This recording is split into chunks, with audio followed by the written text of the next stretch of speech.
it's not like you are living in the mindset of I'm poor, because that's just kind of what's around you, and it is just what it is. Like you just kind of get on with life. When you're homeless, bro, like the one thing you have to do every single day is, how can I eat today, and how can I find someone that will hopefully let me sleep on the sofa or sleep in the house, or, you know what I mean, just put a roof over my head. So every single day you wake up and it's a new challenge. I'm there and my duvet's getting wet. And I feel embarrassed. The truth is, I've always known that I could do bigger things. I've always known that I've got the ability to, to achieve whatever it is that I wanted to achieve. My vision was, I want to be a businessman. Okay. And I always saw the vision of a man in a suit carrying a briefcase. All of these guys are out there selling this rent to rent. The biggest players in the industry are doing management. Okay. I know that. The people who have the biggest portfolios, shall I say, are doing management. The question I have, right, and I'm sure the watchers, listeners, what is like the potential with this business? Like, what's like the earning potential, I guess, realistically? Yeah. Welcome to the Takeoff Experience, where I sit down with highly driven people to talk about their journey, their failures, and their successes. If you want to take off in your career, your business, your finances, or your mindset, then this podcast is for you. This episode is sponsored by MoneyHub, a secure money management app that helps you to manage your money with ease. The MoneyHub app provides you with a single view of all your accounts by letting you connect your bank accounts, your savings accounts, investment accounts, your credit cards, all in one place. To help with your money goals, MoneyHub has features that allows you to track your incomings versus your outgoings every single month, and also allows you to set and track your spending budgets every single month too. It's a fantastic app, right? Well, you can download the MoneyHub app for free by tapping the link in my description. You can use the MoneyHub app free for 6 months with no auto renewal. And if you really like the app, then you can continue using it for only £1.49 per month. It's a deal of the century, right? Well, make sure to go and download the app right now. Enjoy the rest of the episode. Welcome back to the Takeoff Experience. We have a special guest in the building. Ibrahim, how are you doing today? I'm good, bro. I'm good. I'm super, super excited to be here. I'm a little bit nervous, you know. Why? No, I'm joking. But you know what it is? Because your questions are, I watch your stuff. Remember I said to you, like, bro, you ask good questions. Yeah. So like, I'll come ready. Well, you know what? I don't ask any questions to trip people up. I just ask questions for the listeners, watchers, and myself as well, to get to better know the topic, better know you as well. Obviously, if you can't answer something, then I'm not gonna. I'll answer you. But you know what? When I'm listening to the question, I'm like, that question makes sense. That's why I like it, because it's like you go deep, and that's good. Yeah. So I'm just hoping I can channel the vessel and get the answers come flowing out. I'm sure we can. You know what's so crazy? Like, we were talking offline and I was like, nah. We got to start recording, because like you're providing too much value and I don't want people to listen to it, miss it, sorry. So who's Ibrahim? Wow.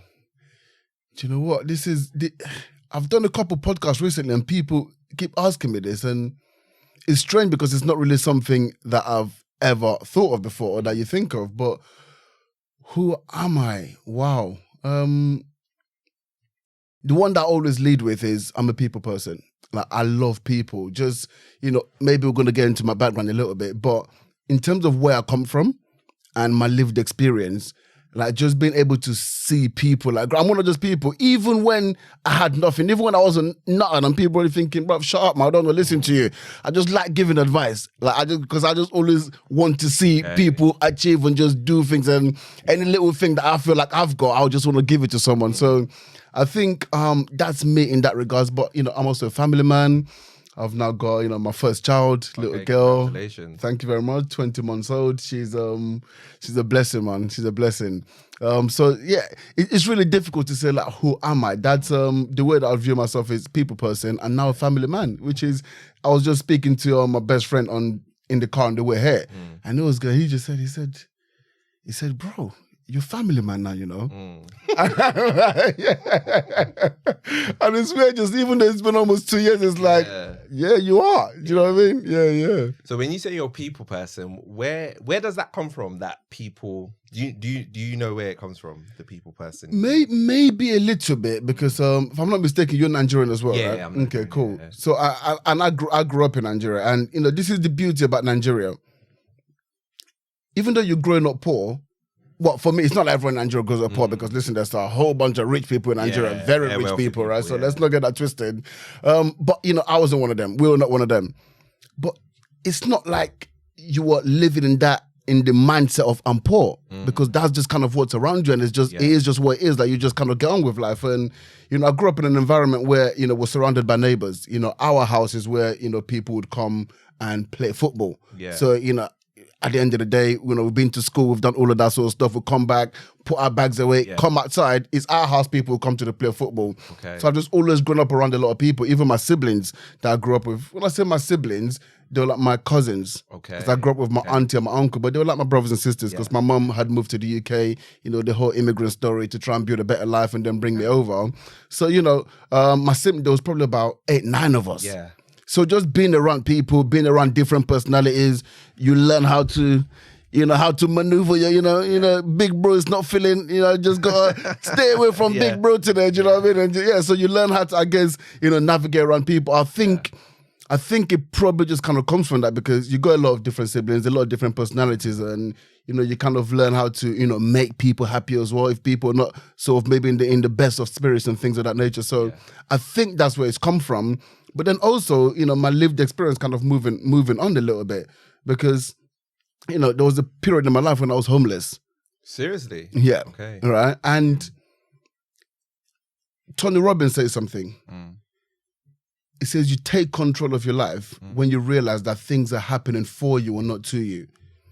And it's difficult when you're going through tough periods to really realize that these things are happening for you and not to you because everything's a lesson. It's all about perception. It's all about how you perceive those moments. And if you're able to see this as just something happening for me, as difficult or as painful as it might be, the way that you view that thing is going to be different. Because you start to look for the lessons. Okay, cool. What can I really learn from this situation? And I wouldn't say when I was homeless, I was looking at it like this is happening for me. I wasn't, because I hadn't gone through the personal development at that stage. But what I realized in later life is, my ability with people, my ability to build relationships, especially corporate working relationships, really stemmed from that period. Okay. Because when you're homeless, bro, like the one thing you have to do every single day is how can I eat today? And how can I find someone that will hopefully let me sleep on the sofa or sleep in the house? Or, just put a roof over my head. So every single day you wake up and it's a new challenge. Because just because someone let you stay on the sofa yesterday doesn't mean today they're going to let you stay on the sofa again. So every single day is just trying to find, okay, how can I build a relationship? How can I find someone else new? But all of those things creates a character, but it also creates a personality. And I really feel that, in those periods, my ability to build relationships with people, really went to a next level. Yeah. You know what's crazy? I was wondering, how did you deal with that? Like, being homeless. I mean, was that here or was that in Nigeria? In the UK. That was in the UK. That was in Cambridge. Cambridge? How did that happen? Like, how did I become homeless? Look, 2 things. I got kicked out. Okay. Right. What? Well, let's rewind back a little bit. Okay, let's rewind back a little bit. When I say I got kicked out, I did kind of get kicked out, but it was also like a decision. Okay. Because what happened is my mom said, I'm sending you back to Nigeria. I said, nah. Okay. Yeah. Why? Because she thought, okay, you're not doing what she wanted. Yeah, exactly. She thought, okay, cool, your life is not going the trajectory that I wanted to go or that I feel like it's right. So I need to send you back to Nigeria so I can almost kind of control the outcome of where your life would go, right? Yeah. That's obviously a perception. I saw things differently, but nonetheless, the decision was I'm not going back. And it's actually a funny story because so I remember the night before the day I got kicked out, and I pulled my mom and my stepdad and I said, look, like, I don't want to go back and all this sort of stuff. Or look, I don't want to go back. Like, what can we do? Let's figure out a plan. And obviously by this time they've already bought tickets and all of this sort of things, right? But what they didn't realize was it wasn't actually me pleading with them in that regard. I had already set up my exit plan. Really? The exit plan was already in place. I'd already said to one of my boys, like, listen, if it happens, I'm going to call you, drive down. Like, I already had that exit plan. I already had like somewhere I could stay for a couple of days before that. But this is just me just kind of saying to them, like, look, like, I don't want to go back. That I wasn't kind of saying this is not happening. Like, trust me, but I was, again, maybe the negotiations have started from an early age. You didn't show all my cards. But obviously they didn't have it. They weren't having it. And then the next day, it happened, right? And then kind of from that moment, I ended up in the YMCA. And then being in the YMCA, some crazy stuff happened, and leaving the YMCA, that's what got me into the streets, right? Okay. Because something happened, as you do, I was on the streets. I had to survive. I had to make an income. I had to generate an income. And, maybe being from London, you might know what I'm talking about, read between the lines, right? We had to do that. Situation happened. Police came, had to leave with, all my stuff literally in the YMCA and just exit, right?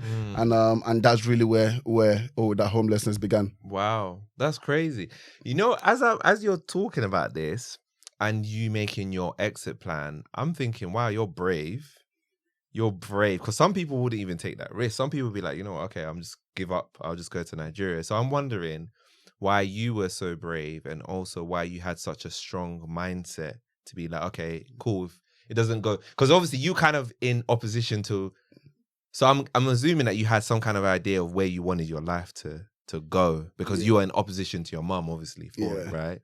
Bro, do you know I'm smiling? Yeah. Because I'm like, this is what I'm talking about in terms of you being able to ask questions. No one has ever took me here before. Even that story about what happened, like I've never even told that story before, right? But why was I so brave? The truth is, firstly, I don't know. That's just the honest truth. But secondly, I've never had an attachment, and it's something that I still struggle with today. Okay. Like even in like my personal relationships, like understanding, and my partners had a huge part, in making me this better creature, this better person. We've been together for 10 years now. But in terms of going back to why I had the bravery, I've never had attachment to anything, to family, to a location, to anything at all like that. Because even growing up in Nigeria, so I don't remember these times, because they say when something happens to you at a young age, when you go through trauma, the mind protects you. Yeah. And I remember, I'm gonna go somewhere and then I'm gonna come back to the answer. Okay. I remember going back to Nigeria in 2017, and I was speaking to one of my cousins, and he said, do you remember when we was back in the village? And I said, no, I don't.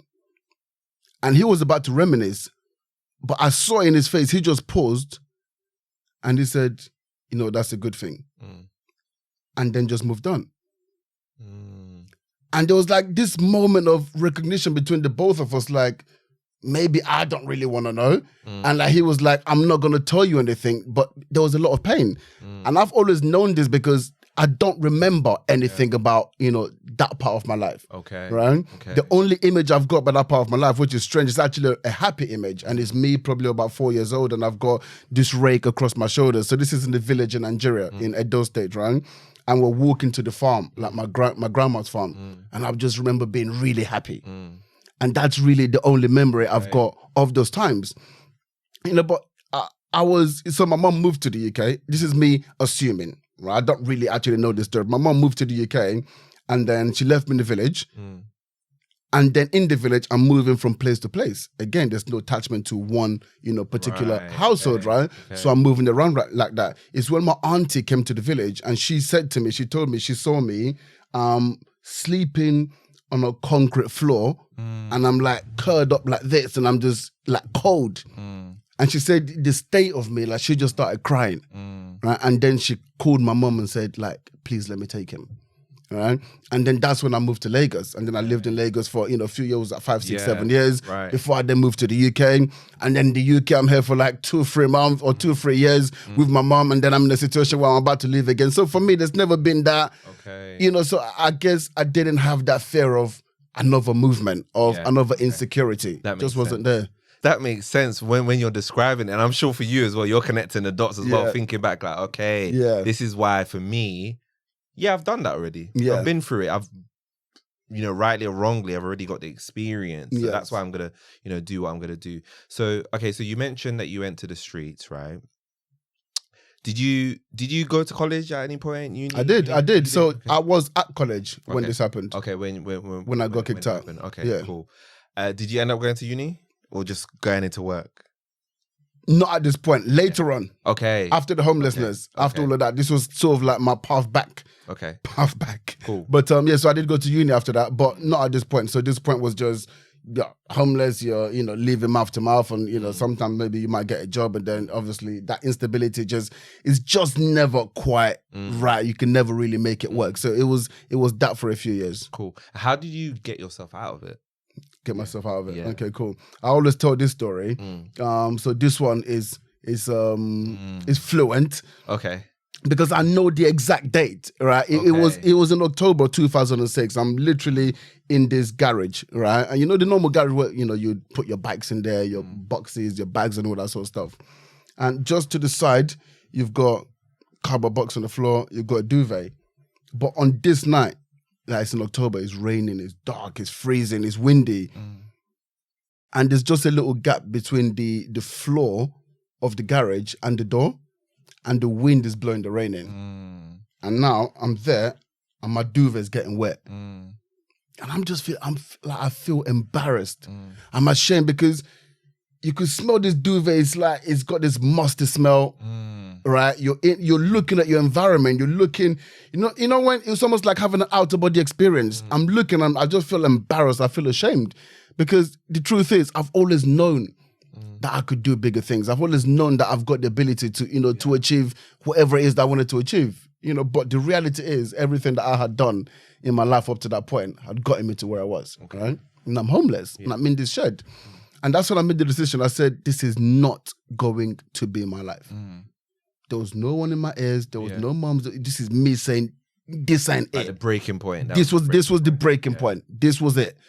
And it was the very next day, I said, I'm going to ask for help. Like I've got to do something. And I went to my teacher he'd really been the only person who'd always believed in me, who, even when I'm at school, I'm doing a madness. What's wrong with you? Like, you're smart. You can do, those people who just always... Yeah, you never get it. Like, they see more in you They see more in you. Yeah. And it's weird. And I said, okay, cool. Let me see if he will help me. And, he didn't let me down. He helped me along the way. And just under 2 years from that day, I made it to uni. Okay. Right. So that was the day. That's where the reemergence of this new person really began. Yeah. Again, rightly or wrongly, sometimes it's not always that bad to go to a place where it's dark. I think sometimes, right? Because sometimes there's nowhere else to go but up. Sometimes, unfortunately, and I think as well it does build character as well at times. Yeah. Right. Wow. That's crazy. Yeah, I think it always does build character. Again, it goes back to the Tony Robbins statement of it's happening for you, not to you. Yeah, I think if some people never, unfortunately, because homelessness is a big problem in this country, right? And actually in America as well, and in Nigeria, to be honest. But some people, unfortunately, never get to that point where that moment of realization, which I fortunately did. That's the truth. But if you're able to get to that moment, then it is character building because genuine. So, bringing it to business now, people talk about risk in business and they talk about now I've got a family. Okay, fair enough. There's a different added element of risk. But that's fine because I know whatever happens, I can just send them back to their mums, leave me by myself, and I would get back up to where I need to be. Yeah. It doesn't matter. Like I can sleep on the floor. I can sleep on the sofa. I've done it before. That stuff doesn't scare me. People talking about risk and lose it all. It doesn't scare me. I've been in that situation even in the last couple of years when I'm like, okay, cool. Like, you're trying to pull the rug up from under the, but you don't know who you're dealing with. I don't care about this rug, right? Because this rug is actually just an entrapment. Like, I know for me to get the freedom that I'm looking for, I'm gonna have to go to that place, right? Where I dig deep and say, okay, cool. What's your future gonna look like? And only you can really make that decision. But people just need to realize that when you go through those deep, dark moments, it is character building. And if you can find the character in those moments, it can change your life. Yeah. It just shows it's possible that you can get out of it, right? Yes. Like from what your story is, right? Like you can get out of it. But like, yeah, it's tough. It's it's not going to be easy to get out of it. No, but like you said, now you have the mindset of, okay, cool, I can take risks. And for you, if you compare yourself to even me, right? I would say risk. I'm probably risk averse. I'm not gonna lie. I'm risk averse probably because I haven't got there yet, right? Not to say that it may never happen. It may. I might put myself, I tell you, you're going to put yourself in there, right? And then force yourself to grow out of it. But it just shows that it's possible for you to get out of it. Okay, so you went to university. What did you end up studying at university? Bro, listen, That's it. Is there another? No, not really, but I'm a Nigerian man. Yeah. I did business. Okay. You know what? I was going to guess it, but I was like, nah, I'm not even Let me give him a chance, yeah. Yeah, okay. So you decided business, right? Yeah. Why business, though? Because not every Nigerian likes business, really. Do you know what? Yeah. My perception of wealth, I was at a networking event and someone, they asked me this, like, what did you want to be as a kid? And I just remembered my vision was I want to be a businessman. Okay. And I always saw the vision of a man in a suit carrying a briefcase. That was always the vision that stayed with me as a kid. Don't know why. Maybe it's because of the environment I grew up in Nigeria or when I grew up in the 80s and 90s and the briefcase was the thing back then. Yeah. Like the briefcase was definitely a thing back then. Yeah. So maybe that was the image I had. So for me, I don't know if I was cognizant of this when I was making a decision in terms of what do I want to do at uni, but the truth is, that's always been the image that I had. And I didn't really know what I wanted to do. So I used to play football. I was really good at football, actually. Football as well, yeah? Yeah, so for me, I didn't really know what I wanted to do outside of that, but I knew I wanted to succeed in business. So I guess business was just, a way for me to learn more about business. That's what I thought. Very quickly realized that maybe that's not going to be the case because I went to uni in 2008. And there was a little something called the financial crisis that happened in 2008. Yeah. And now I'm on this personal development growth, right?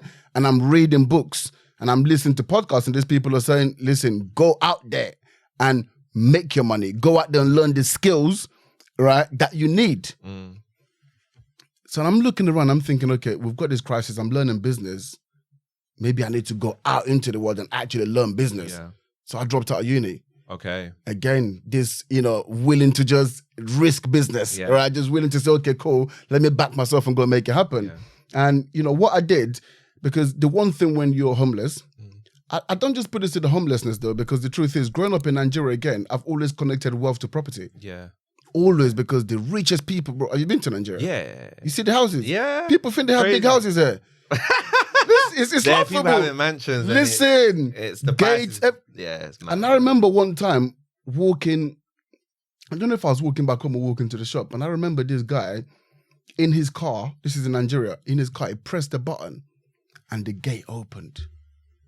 And I said, bro, do you know how rich this man has to be? Has to be, yeah. He doesn't have to get out of his car to open. I said, he is rich. Look at his house. And there was just always that connection to property. So I've always liked property. And then I come to the UK and I'm watching Homes Under the Hammer. I'm thinking, like, I can do this stuff, right? Yeah. But then when you're homeless again, you start to understand the value of property and things like that. So I said, what am I going to do? I wanted to get into a estate agency, but I had no experience.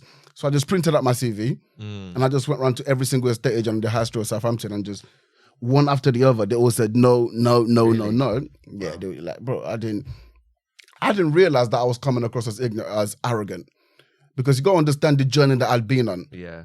There was this different level of confidence that I had. And I also knew that I could do the job. I just knew I could do it, right? Where did the confidence come from? Again, because I've always been smart.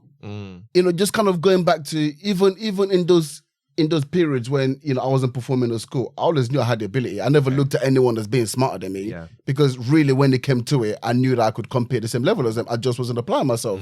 When I'm homeless, when I'm speaking to people who are meant to be better off than me, I realize my position, but I'm also like, you aren't smarter than me.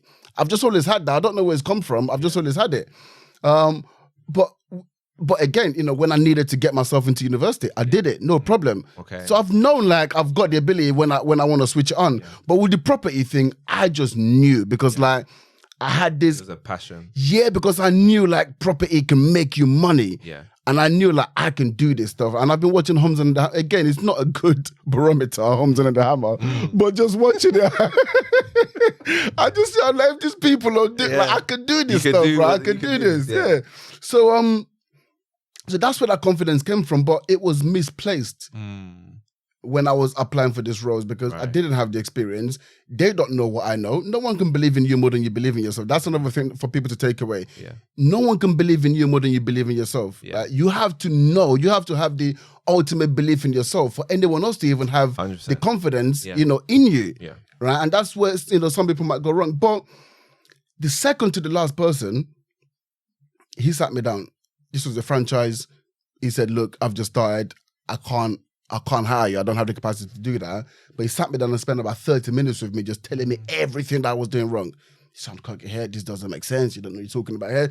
And he literally, this was some white Irish guy. Really? Bro, I'm telling nice you. Guy. Nice guy. He doesn't know me from Adam. Yeah. But what the other people didn't see is what he saw. He saw past what they perceived to be arrogance, which actually was confidence, but he saw that it was misplaced and he just polished it. Okay. Right? That's the difference between him and them. Wow. And the very next estate agency I went into, which was the last, but was also the largest, right, franchise at the time, I got the job. Wow. Insane. Yeah. And that's really where my journey started in property. Wow.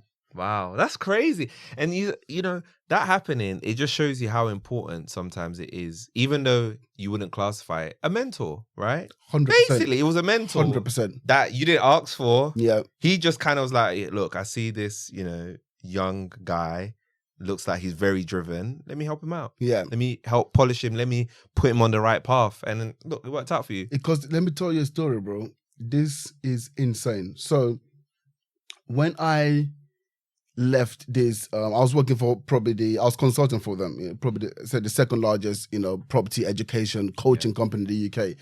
When I left, I was looking for ways to optimize. I say, how can I come and shake this industry? How can I come and bring something fresh into this industry, into this, what they call service accommodation, all this sort of stuff. I already knew what I wanted to, the vehicle I wanted to help people with, but I said, how can I bring in something fresh? So there's this other lady who's the coach, and she does lettings training. So she coaches letting agencies and how they can scale their businesses, how they can grow. So I went to her conference. And bro, this was not too long ago. Someone comes on stage. They're talking about this person. They talk about the franchise that is run high. He's been able to scale his business, all of this. And I'm looking at my business partner. I'm saying, now they're showing this picture. I'm saying, bro, that's the guy I'm always talking about. He said, are you sure? I said, bro, I don't know, because this is over 10 years ago. Yeah. I said, bro, I think that's him. I said, if he mentions Southampton, bro, I'm almost tearing up now. Yeah. And he comes up within like a minute and a half, he says Southampton. I couldn't believe it, bro. Like, that was the guy. Yeah. Like, insane. I remember, like, afterwards, I caught him on a break and I told him, and I saw the tears in his eyes, bro. He obviously doesn't know me, but how passionately I was speaking, he could also see that I was emotional, because when I was speaking to him, I was shaking. Because what he'd done for me, just some random black guy walking to your shop, you don't know him from Adam, that really changed my life, getting that job. Yeah. Right? Wow. That's crazy, bro. I met him again just last year, bro. Wow. So he found his calling, and he didn't realize that at the time when he was speaking to you. But yeah, he clearly realized it after. Actually, I'm passionate about this. I love teaching people. Amazing, bro. Yeah. Honestly. I mean, that wasn't his event. That wasn't his event. He was there as a success story. Okay. From the lady whose event it was. So he was coming on stage. His business had done like added an extra 1.6 million, in the last year, whatever it was. So he was just there as like a testimonial and, to help encourage other people as well, to say she knows what she's doing, sort of thing. But I was just happy to see that, people like that deserve, good things. And I'm happy that his business has actually got to where it is. Yeah. Incredible, man. That's amazing. Wow. So you got into the estate agency, right? How long did you do that for? How long were you doing that for? I was probably there for a good few years. Okay. I was probably doing that for a good few years. Yeah. And then, again, I'm just always thinking I can do things better than other people, right? Because I'm seeing, the way the brokers, because in the estate agencies, with mortgage brokers, insurances are pretty much connected. Because if you're getting a property, you need to get, you don't need to get, but typically you want to get like an insurance, to cover the mortgage, all these sort of things. I'm thinking, I can do this. I can sell this stuff better than these guys. And with no experience at all, decided to actually start my own brokerage. Really? Yeah, okay. That was my madness, right? You're brave. Yeah, man. Bro, I'm telling you. But that was that was a tough period. Okay. Tough period in my life, because it didn't last long. And it was almost like this, awakening. Because everyone was like, people were happy for me, family. Yeah. Now my relationship with my mom is mended. And everyone's like, yeah, like, look at what Ibs is doing. Like, oh my God, he's got his own business. And then very quickly it just came crumbling down. I didn't really know what I was doing. It wasn't technically, our fault either, but it is. Like, you always have to, own, the good and the bad that happened to you. But the company that because there's something, I mean, you probably know this, you're in finance, right? You got the, appointed representatives and you got directly authorized. So the company that was directly authorized and we were an appointed representative for them, they'd been doing some dodgy dealings. The FCA came in, shut them down. We lost our business like that. Wow. Right? And I remember getting that phone call from my business partner to tell me what happened. That was the first period, because I'm like, bro, I'm a strong Nigerian black man. Like this, anxiety, depression stuff, like that. This is never, ever, ever. Yeah. Like, bro, just get over it. What are you talking about? All of this, right? And that's always been kind of my mindset towards it in a way. I mean, I was always sympathetic, but I always kind of thought, does this really exist? But I remember, and this happened for nights after this, right? But this the first night it happened to me. I couldn't believe what was happening. I knew it wasn't real, but it was real. And I went up to sit outside my mother-in-law. So I'm at my mother-in-law's house at this time. And I'm sat outside her door, right, to her room. This is at nighttime. She doesn't even know I'm there. The first time she heard me say this, she couldn't believe it. I'm sat outside her door. It's nighttime. Like, it's cold, but my palms are sweating. Like, I'm having heart palpitations. Like, I think I'm going to die. I'm going to die. And the reason I went to sit outside her door is like, I thought, when that moment comes, just lean, through her door so you can get her attention so she can call the ambulance or do whatever it is. Yeah. And that was because everything just became overwhelming. Yeah. Because I told, my partner, this time she's a drama school. I said, go drama school. I've got you, fees, all that. Drama schools ain't cheap. Do you know what I'm saying? I said, you go, I've got you. Yeah. And I'm just thinking, how embarrassed I am. I told everyone I've got this business now, it's come crumbling down. I put my partner in this position now where she is a drama school. I'm saying I'm going to support, and now I'm in a position where I don't have anything, right? So all of this just kind of came for 2 weeks. There was a 2-week period, bro, where I did not leave the house. I'm just there. Wow. And again, that's why I've never met Tony Robbins, but I always say he's my mentor. Because through that period, it was a Tony Robbins, podcast. And then listen, just like YouTube clips of him, and then listen, and then just going for a walk. And he always talks about like motion, like physiology, like changing your state, right? And it will just start with a walk, and then a jog, and then a run. Yeah. And then you just start feeling alive again and start thinking about different options. But yeah, that was a tough period. Wow. That was a tough period. Wow. Yeah. Wow, you've been through it, right? I've been through a lot still. I've been through the wars. Wow. Yeah. That is... I can only imagine why at that point you would have been feeling like the weight of the world was on your shoulder, right? Because you feel like you got responsibilities. You probably were on a high because, my business is taking off, and then just like that. I think, if a business is slowly not working out, I think people can take that. They can prepare for it. But if it just happens like that, I think it's very difficult to prepare for it, or have an escape plan or backup plan for it. So I can understand why you went through that. And I think there's also no shame going through something like that. No. I mean, there's only so much we can take as human beings, right? We need that time as well. So what made you think about Tony Robbins? I like Tony Robbins as well. But yeah, what was it about Tony that, kind of inspired you? I mean, at this point, I was already into personal development. Okay. So I'd already known a lot. I've listened to a lot of Tony Robbins at this point. It's crazy how much you know. But I think Tony Robbins also says, you don't know unless you're doing. And that's the thing, right? But so it doesn't matter because I'd gone through personal development. I'd read all the books by this point. I'd been to uni and all of that sort of thing. And on that trajectory, personal development was a huge part of getting me there, right? So I already known about Tony Robbins. So for me, he was the guru. For me, he was the guy. So, when I'm kind of in that moment, again, maybe it is my mental fortitude. Obviously, I did have a crack, for the couple of weeks, but it's like, okay, you've got to get your shit back together. But like, there's people depending on you. What the fuck is wrong with you? Excuse my French. I don't know if I'm allowed to swear. Okay. No. It's all good. It's all good. Right? Like, what is wrong with you? So you got to get back together. But at the same time, it's not easy. I still don't want to get out of bed. Yeah. I still don't, it's not as if I'm telling myself this stuff. and then I'm going back to bed.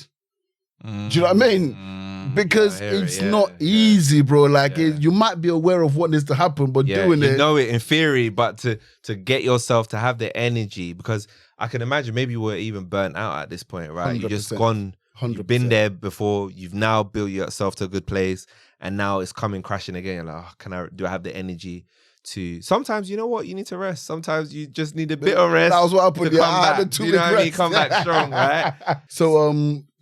So but Tony Robbins just kind of came to mind. Like, okay, cool, just put some Tony Robbins on. Okay, all right, that's how it came to mind. Just put some Tony Robbins on. Okay, and so what did you end up doing next? Did you start another business after that? Then it's weird the way the mind works. Again, even with all of the personal development I've done, you always continue to grow. Because I said to myself at that point, even though I knew that my path was always to be an entrepreneur, to work for myself, to create something for myself. In that moment, I said, nah. I said, I am never putting my family in this position again. Really? Okay. Yeah. And now it was just all about coining up. Just all about getting money. So I said, I'm going London. Let's go play with the big boys. Let's see what London's saying. Let's see what's popping out there.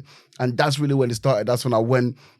It's actually interesting. When I first come to London, I actually worked for one of my friends who owns a security company. Okay. Again, bro, this is something I've never spoken about, right? Okay. So I worked. You're just building back up. I was building back up in the interim, bro. Man was on doors. Okay. Security guard. We gotta do what we gotta do. Security guard on doors, bro. Yeah. So I did this for a little while, and then I was his bookings manager. So I went into the office and started doing bookings and stuff like that. Because look, talent just takes you there, right? At some point, it's like, cool, like, bro, like come into the office because you know what I'm saying. You like you can do this role here, right? Exactly that. And then from there is when I applied for an investment firm in the city. I said, cool, let's make this run. Now, this is a property investment firm. This is the largest in the UK. I said, let's go for this run. Now, we're in London now. We've bettered in a little bit. Let's not get comfortable. Let's go for why we came here. Yeah. And that's when that happened. Okay. And that changed a lot of things in terms of working with a different tier of people, right? We're talking about the wealthiest people on this planet.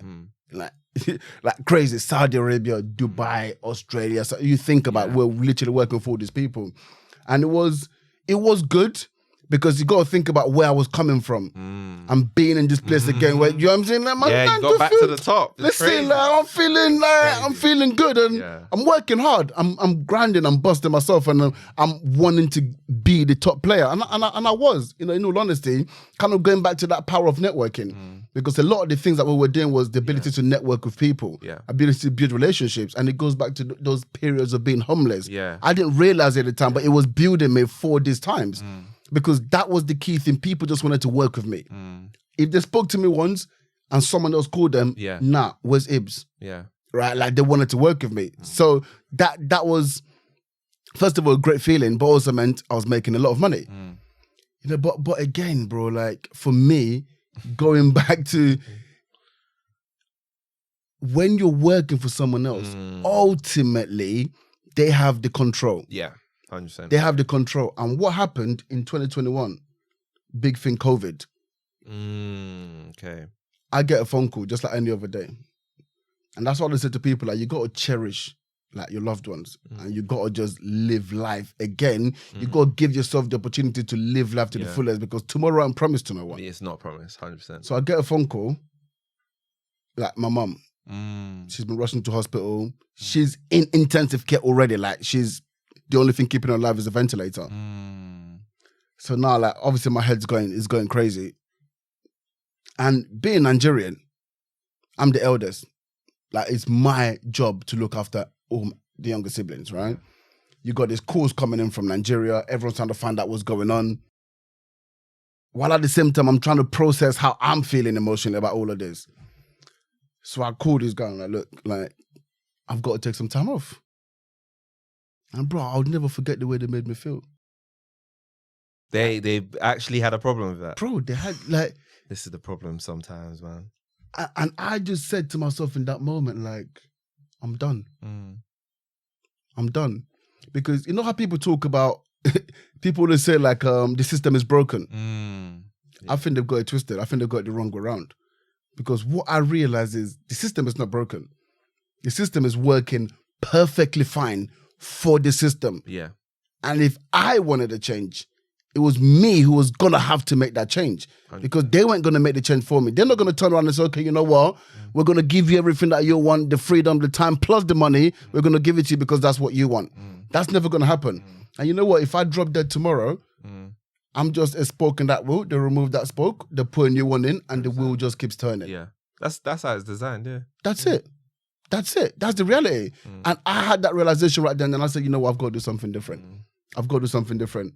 And I promised myself then, I said, I'm never, ever working for another company ever again. Yeah. Wow. It was that deep. That And you was know it. what? I understand that because that's like a loved one. And now what you're trying to do, you're trying to stop me from being with my loved one. And you know what's crazy, right? I feel like you were saying, it's designed the way it is. But if we're talking reality, some people will do overtime, will do all of this stuff. We're actually building equity in the business, but they never give it to us. They never give it to us. And when I say equity, I don't mean like in a financial sense. I mean just generally as a people person sense, right? Look, this guy's working hard. Yeah, we can give him time. If we need to give him extra time, why not? But they never do that. No. When you need it most, they never do it. No. And it's such a shame. Like that I don't think I know any company really out there that really looks after their They just employees want in that more and more. And Yeah. there's this distortion that actually the more you give, the more leverage you have. Yeah, and it's not. But no, the more you give, the more they realize you have, Yeah. the more they want. yeah, Right? They just realize, oh, this person's got capacity. Oh, you're amazing. You're going to get lauded. You're going to get all the praises. But actually, nothing is going to change No. for you. yeah, Right? Nothing's going to change. And I always say this, right? Because what I realized in those moments was the very thing that I was working hard for, Yeah. which was I want to make enough money, to make sure that we're never in that financially vulnerable position again. I want to be able to spend time with my loved ones. At this point, my partner's pregnant. I want to be able to spend the time with my daughter because I never had that growing up, right? So for me, I wanted to be that example in her life and be able to spend time was important to me. But what I realized, even though that's why I thought I was there and that's why I was working hard, yeah. that was actually the very thing that I was sacrificing. 100%. And it takes unfortunately, sometimes you have to get there and you're like, oh my God, what have I been doing all this time, right? So, okay, so you ended up leaving the company, right? You do Airbnb now. How did we get from leaving the company? Airbnb, okay, cool. So this is what happened, right? So I said, okay, I'm always hearing these people talk about property. Yeah. And obviously I'm coming from a traditional property background, estate agency, investment firm. These are like traditional property investments. But I'm always hearing these other people, these, YouTube videos popping up, talking about property, no money down on, Yeah. all this madness people talking about, right? So I said, let me go and find out and see what this is all about, right? So I went to a company and, I wanted to learn from them. But very quickly, they actually realized my expertise, right? So they wanted me to become a mentor within their academy. Okay. As well as that, they wanted me, so I was hosting for them, I was speaking on webinars for them, I was selling some of the products actually on webinars and speaking on the stages. So very quickly I became a part of that organization in a mentorship capacity.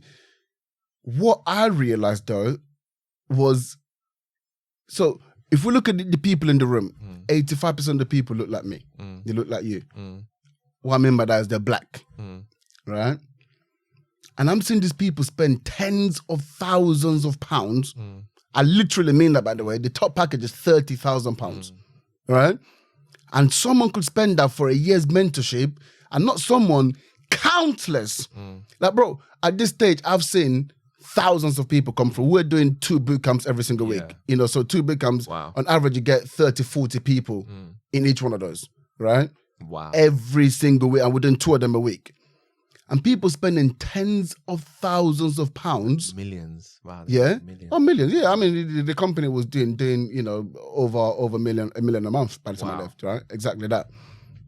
So they're spending this amount of money and getting no results. I'm telling you, when I'm saying hundreds of people will spend this amount of money and at the end of the year, they haven't got one property. Seriously? Wow. They haven't got one property, bro. That's wild. And I'm thinking, this is crazy. And again, 85% of these people look like me. You look at the room, it's black people. So we're just losing our money and we're not getting And it's hurting me. Yeah. And it's hurting me more because people will be saying to me, thinking it's complimentary, going, bro, you know, when I saw you, because this is a white organization, right? And I'm this black guy. So people say, oh, when I saw you, I was like, I'm doing it. And they meaning that's a compliment, but to me, that's killing me. Because I'm thinking, I can't be the reason why you lot coming in here. Because by this stage, I'd realized like, this ain't it. Like, this ain't it. And what you're thinking, the perception that you're thinking is going to happen, this dream that you're being sold, the likelihood is it's not going to get realized. Don't get me wrong, it's not that some people didn't get results, of course. But if we're talking percentage-wise, I'm talking 90% don't get results. What? That's not easily. Wow. Easily, right? So for me, I'm like, this is insane. So I'm starting thinking, okay, cool, like, what can you do something different? I was like, 100%. 100% I can do something different, right? Because I know about my values. I know about the dedication I'm going to put into these people. And it's not because these people don't know what they're doing, because they're successful people. It's because, in my opinion, it's just greed. Yeah. They don't want to put the resources in place because it's going to cost money. Okay. But I'm like, how much money really is it going to cost? Based on how much you're generating. Yeah. I feel like you can get more people if you actually give people results.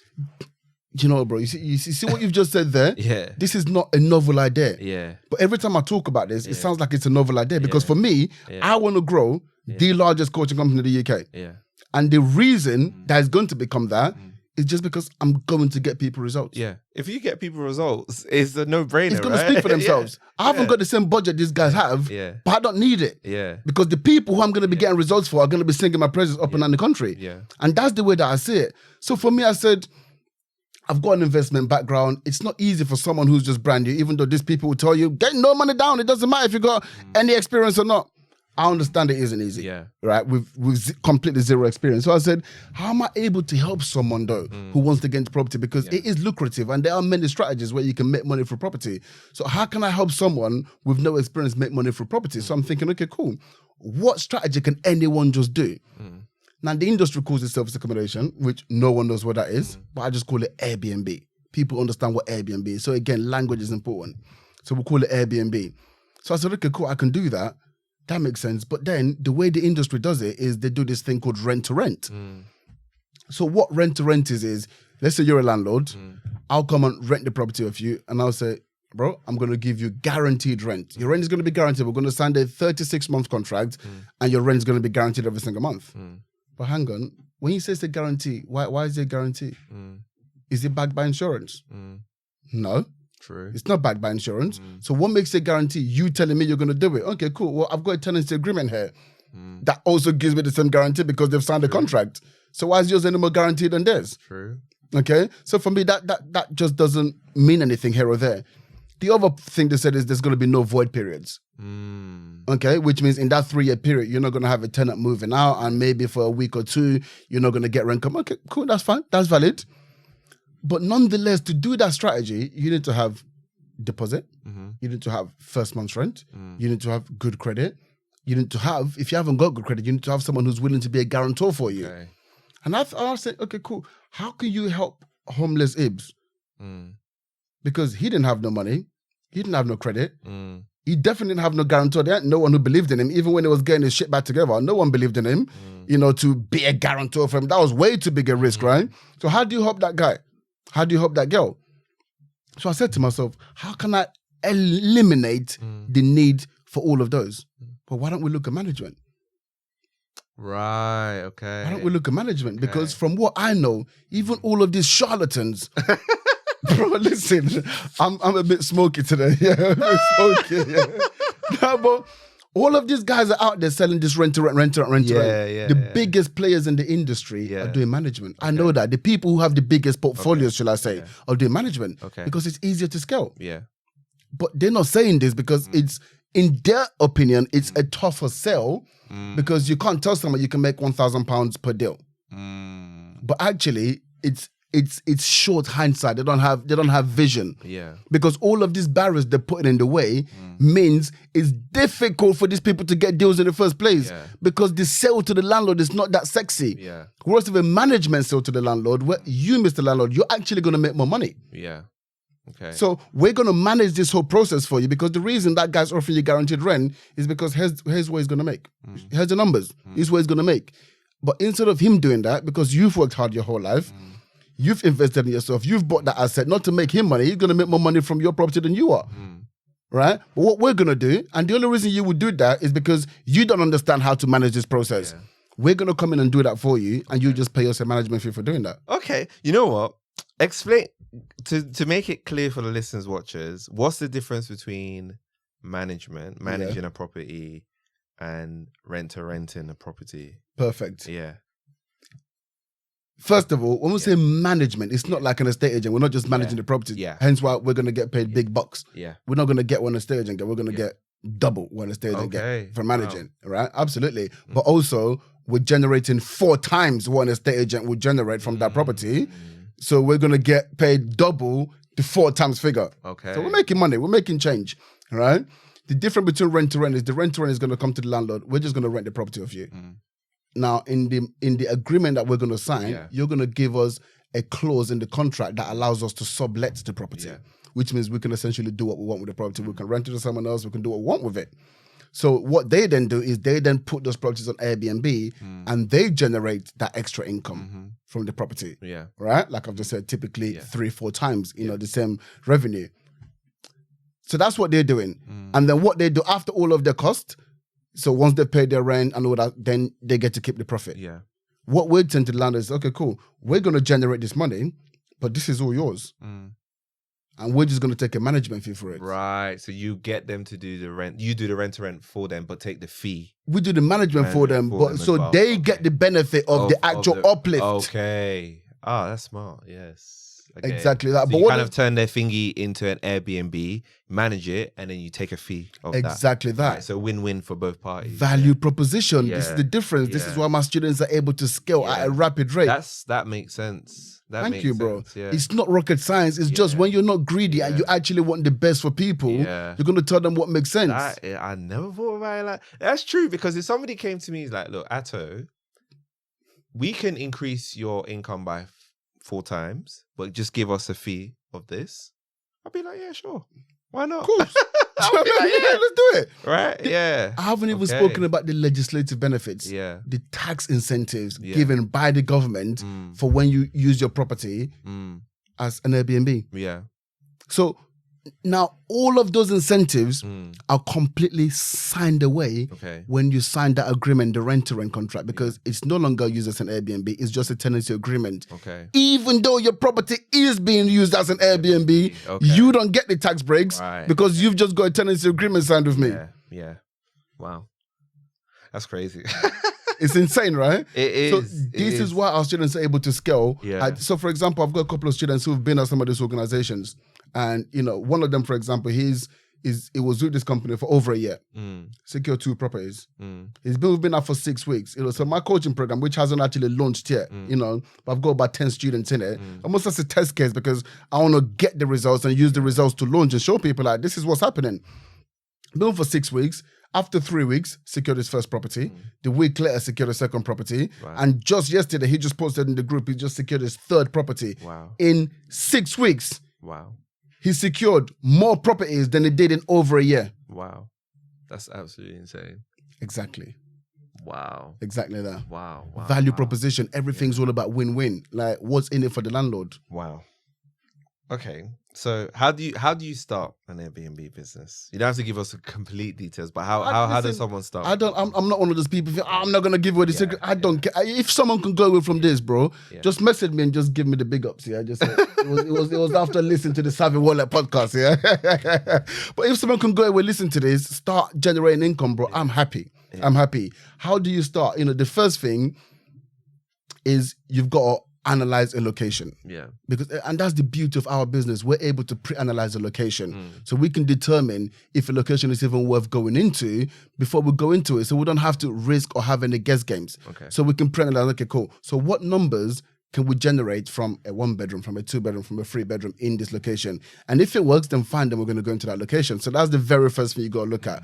Analyze the location. Okay. And then the second thing is you actually need a property to be able to put on Airbnb. So it's about how do I find properties? So start looking for landlords, networking events, speaking to professionals, right? Social media. There's, I teach like 5 different ways, that you can use to actually attract properties, announce, family, friends, all of this sort of thing. Because you'll be surprised once you start, a lot of people get a little bit embarrassed to tell their family and friends about what they're doing. And I truly believe it comes from the lack of confidence in themselves as of yet to be able to deliver on what they're saying. But actually, that's the low-hanging fruit. These are people who already know you, like you, and trust you. And as long as you just level up with them, show them that you've already invested in yourself, show them where your knowledge base is coming from, and they will be happy to work with you. Because again, there's a value proposition. There's something in it for them as well. Right? So that's the next thing. You go actually try to find a property, and then of course you go learn how to list the property, take professional photography, etc., etc., etc. Yeah. Yourself, how many Airbnbs do you have in your portfolio yourself? Me? Yeah. 5. 5. Wow. 5. That's good. Yeah. It's not the largest, but the reality is I started this in January. Okay. Right. I started this in January. This January. Exactly. that's a lot. Bro, That's more than one a month. But the reason I did that is because I didn't want to be one of these coaches, because I could have trained people on this stuff. Yeah. Right? I've been training people in the academy without having it myself, but I said I can't be one of those guys. Yeah. Right? Let me just go, because this is not my bag. I'm more work with investors and help them build and grow their portfolios. Right, that's what my skill set is in. But if I'm going to coach and help people do this, then just go and do it yourself, because it doesn't matter how much knowledge I've got. There's going to be some things that if I'm not doing it myself on a day-to-day, that I'm going to miss. So I said, okay, cool. Let me go into this myself and actually start my own business doing this, so I can actually help people at a higher level. That makes sense. How much does somebody need to start in, Airbnb business in the way that you're... Well, if you look again, the beauty of what we're doing, this management model is there's no risk in it for us. As much of a value proposition that we're giving to the landlord, there's actually no risk in it for us. Right? Why is that? Because we don't have to put any rent down. We don't have to put a deposit down. That's true. We don't have to furnish the property. We're just managing it. That's all on the landlord. Okay. Right? So all we've got to do investment-wise is just look at setting up our business. Okay. So getting the insurances, getting the ombudsman, all those little things. You're probably talking and about... And education as well. And then obviously education. Yeah. Exactly. Okay. So not a lot then. Few grands are we talking about here? I mean, education's probably going to cost you more than the actual setup cost. So if let's say someone actually wanted to work with myself now, I don't typically like talking about this stuff on camera, but cool. For me right now, it's 3K. Okay, 3K for 3-month training where you get to learn all of the foundations that can allow you to actually scale. But to set up, you're probably looking about $1,000. Okay, that's not a lot. Do you know what I We're mean? talking about something that's gonna make you make 6 figures, millions in the future, right? A skill that you're gonna have for life, right? Exactly.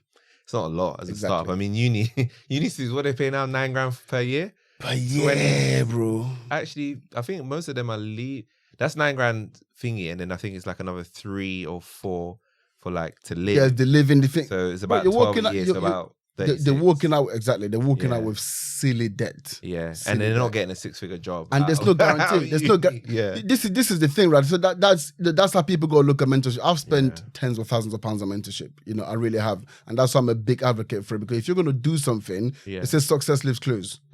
Right? So if you're going to do something, then just do it from someone who's already done it and getting results, and then just learn from them. Yeah. Do you have to spend a lot of time doing the management, or is it like a case of like you hire people when you scale to a certain part? You start hiring people to do that for you. For me, I'm not into all this, hands-on business. That's for me. That's for me. You know what I'm so saying? you got to the point where you're like, okay, this is what I'll take. Someone else is gonna handle exactly it. Okay. exactly that. That makes sense. That and I could see how that could happen easily, right? Because it could be like, okay, this property pays for that person. Exactly. This property pays for that person. It's you can see how the very numbers very can quickly, work. and it's not even like just this property for this person as well. It's because one person can manage a few. Yeah. And then before you need to bring another person in to manage, once you start scaling again. So it's very profitable, even if you want to be completely hands off. Yeah. Yeah. That's amazing. Okay, so what's gone wrong for you in the business and why so far? Trying to understand In this business. Yeah. Oh, Airbnb, trying to figure out what the pitfalls are. Automations. Okay. Automations. If you don't get the automation right, then you can be working in your business. Right. Like really, really working in your business. But again, you can't get automation. So what I mean by that is there are systems and tools that allows you to just automate everything. So in terms of as soon as a guest books, a message goes out. Okay. Right?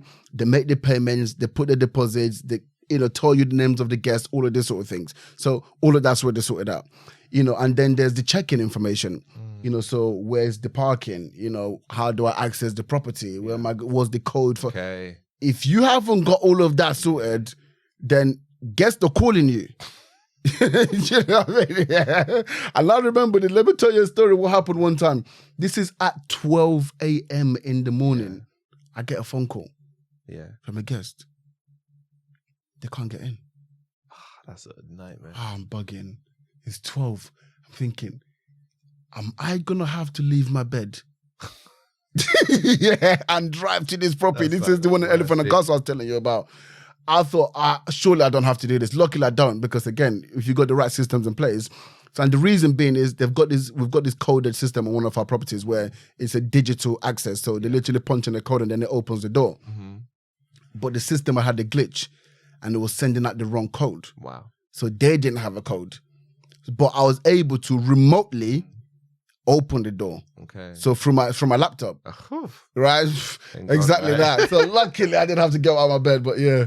That is crazy. So, with Airbnbs, I think one of the criticisms of them is that people fear, and I guess this might be something that when you're speaking to landlords is something that they may bring up, right? Is, we always hear that, people don't take care of the property, right? Especially with Airbnb short term, right? How do you kind of overcome that kind of conversation with landlords? What's like your response to them when they bring that up? Shall I be honest with you? When you're doing management, I've rarely actually heard that being brought up, which is insane. That's interesting. Because with the rent-to-rent model, bro, when you start talking money, because you're leading with, Mr. Landlord, here's how much money you can make now. Yeah. They might have this concern, but they're not really bringing it up. So the money's like, I can make so much money. It's kind of, it juxtaposes the risk a little bit, right? But, just to actually address that, again, it depends on the companies. It depends on the company. We are a very professional outfit, and that's how I coach my students as well. Now, I just mentioned to you guys, I said, okay, cool. When the booking comes in, another link goes out to them and it has the name of all the guests, the passport details, the deposits, all of that. So we've done that from the front end. So now when a guest is coming to our property, they know they've given us their passport details. They've put down a deposit. Yeah. So now they're behaving themselves. Okay, I get it. Right? That makes sense. So there's ways that you can, but people just don't put the systems in place, which, it means potentially, there could be damages. But if you have the right systems in place, then you're mitigating. It's not to say it's not going to happen, but you're mitigating, the likelihood of it happening. Yeah.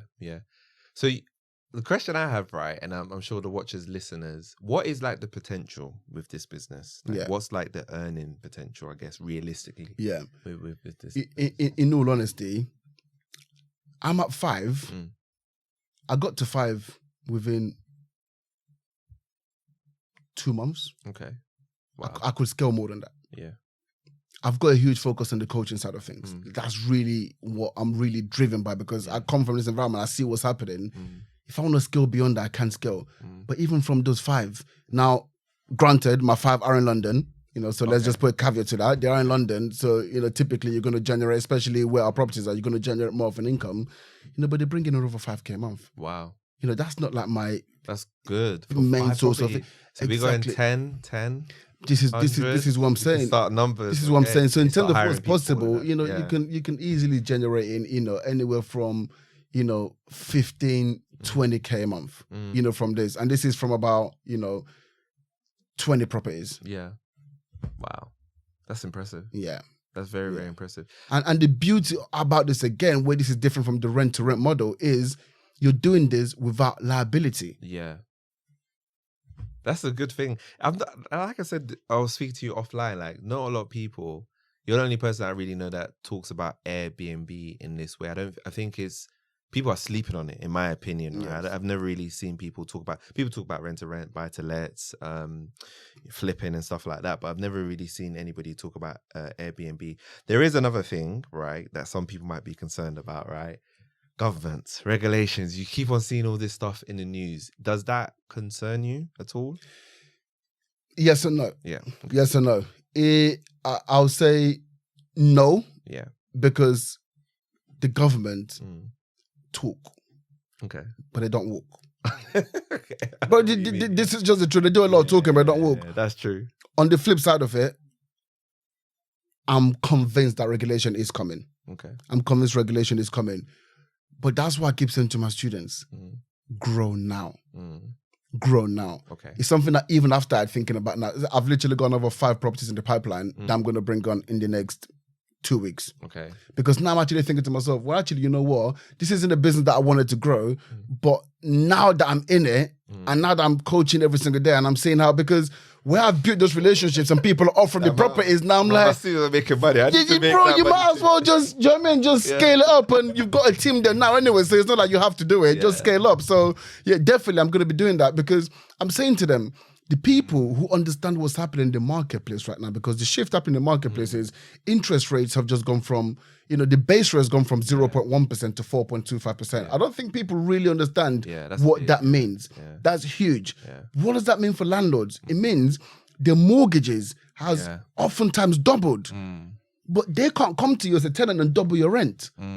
So they need to find money from somewhere, or they need to sell up this asset. Yeah. Some landlords are choosing to sell up, but the reality is we're also not in a seller's market, we're in a buyer's market, which means they're not going to get top money for their properties right now. Yeah. So they're in between a rock and a hard place. Okay. So when we're coming with this proposition, we're actually solving a massive problem for them. So which means we can scale quickly. Yeah. And when you scale quickly and when you get to a certain size, you can mitigate regulations a lot easier. Yeah. Right? And you can handle regulation a lot easier. It's those people who've just got the 1 or 2, they're going to be the ones who struggle when the regulations come. But I do genuinely believe that regulations are coming, because there are more, it's being spoken about more and more in Parliament now, that it's only going to be, even if it's just a political move, I think it's going to happen at some point soon. Okay. Wow. It's been great. It's been great having this conversation with you, Ibrahim. I've learned so much. I'm kind of excited about this area because, I want to see it grow. I want to see more people get into it. I think it's ingenious, to be quite honest with you. So thank you so much for sharing that with us. So what do you have planned next for yourself? I mean, first of all, I just want to say thank you for having me. What do I have planned next for myself? I always say this to every single student who I have a consultation call with before they come on board. And I say to them, this isn't about money for me right now. For me right now, it's about working with the right people, with the right mindset. Because another condition that people in the industry, not in the industry, as in people who are trying to change their lives, is they get all these people telling them how they're going to make all this passive income. You can do this in the next couple of months. And, the truth is, I know that's not reality. Yeah. You can't make passive income when you're already in a job and you want to replace your income. Yeah. That's going to be active as fuck before you can get to a position where it is passive, right? Yeah. So I said to them, this is going to be hard work. You're going to have to put time in. You're going to have to put work in. But if you do that, I'm going to give you the strategies and the full support, everything that you like. The one thing my students say about me is like, he's so passionate about it. He literally gives everything, right? Because for me right now, the focus is, like I said, I want to grow the largest coaching company in the UK. That's my goal. For me to do that, I've got to be working with the right people, who are actually going to do the work. Because look, if they don't do the work, they're not going to get the results. It's that simple. And they don't get the results, I don't get to scale. On you. I don't get to, it's never so much that it looks bad on me. I don't get, trust me, the one thing that none of my students can say, or anyone who comes into my organization, is that they haven't got the support. Yeah. So I don't think anyone will bad mouth. Even if they don't get the result, they will know deep within their hearts did your best, that listen, I didn't do the work. Do you know what I'm saying? So I'm not concerned about that. But if they don't do the work, is that I'm not going to get the accolades. I'm not going to get the referrals to say, hey, he is great. Look at the results I've got, which means I'm not really going to scale. So, what I'm looking for right now is the right students, people who truly, genuinely want to change their lives and they're willing to put the work in. Come have a chat with me, because that's what I'm looking for right now, and we can make it happen. Yeah. And where can people find you? Instagram, Ibrahim Braimah Wealth. TikTok, Ibrahim Braimah Wealth. YouTube on Ibrahim Braimah and the Need to Succeed podcast. Yeah. What else? On Facebook, Ibrahim Braimah. Okay, cool. And I'm gonna definitely put that in the description as well. Now, thank you so much. Like I said, I've learned a lot from you. And you know what? Why I feel so energetic right now, because like you're filled with so much passion, so much energy. And I'm like, wow, that's amazing because of where you came from. Like, and it's not just once, it's not just being homeless, you lost your business, but you're still able to have that passion, that motivation to keep going higher and higher and higher and just not stopping. You know, I think for a lot of people is a lesson that we can all learn from, that, you know, even if we are in a dark place, we can get out of it. Sometimes, you know, sometimes it will take time, but you can get out of it. So I was wondering, what was your last words, your final words for the listeners and watchers? You know what? Yeah, I think I will go off the back of that, because people do always say that to me, like, bro, like, you're always smiling. Why are you so always happy? And I just say, it is because of where I've come from. You know, I've been I wouldn't even say the lowest, because again, I come from Nigeria and I've seen people in situations, you know, when I was younger, I was walking past dead bodies, you know, sometimes, right? You know, so I know there was deeper situations than that. You know, so for me, like, being alive is a great thing. You know, being in the position that I am today now is a great thing. Not having to worry about money in the day today is a great thing. But what we've got to understand is you don't need to go to the deep, dark places to feel that gratitude, right? You just got to understand that being alive today is a good thing. Tomorrow is possible. Anyone can achieve the things that they want to achieve. Like, I promise you that if I can do it. And the reason why I always like, you know, coming onto podcasts and sharing this story is not to like brag or anything like that, but it's just to say, like, if I can do it, anybody can do it. Right? And it is possible. You just have to have that focus. You've got to have that understanding, that determination. But above all, you've got to have vision.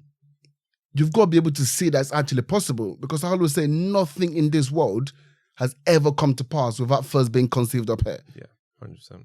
So once you can actually see yourself achieving the things that you want to achieve, then nothing can stop you, because it becomes this burning desire. It's in you every single day when you wake up, every single morning when you wake up. It's something that you're thinking about. Vision is powerful. It's something that you're literally thinking about every single day. And what does that mean? It means you're going to take the actions necessary. You can't but take the actions, because if something is that exciting to you, you're going to be talking about it and you're going to be doing things towards actually accomplishing it. And then that's when the world says, okay, well, we're going to bring it to you, right? Because you keep talking about it, you keep taking actions towards it, and it just seems like, oh, this has just happened. It hasn't just happened. You've planted the seeds, you've germinated those seeds, right? You've watered it, and then now you're starting to get the results. But first, you have to have the vision. Amazing. Wow, amazing. I was just like listening to that. I was like, yeah, I'm enjoying this. I just feel like I could go and do that. Amazing, amazing. Thank you so much, Ibrahim, for just sharing your story, being vulnerable with us, sharing your low points, your high points. Again, I think it's a very important conversation, because, you know,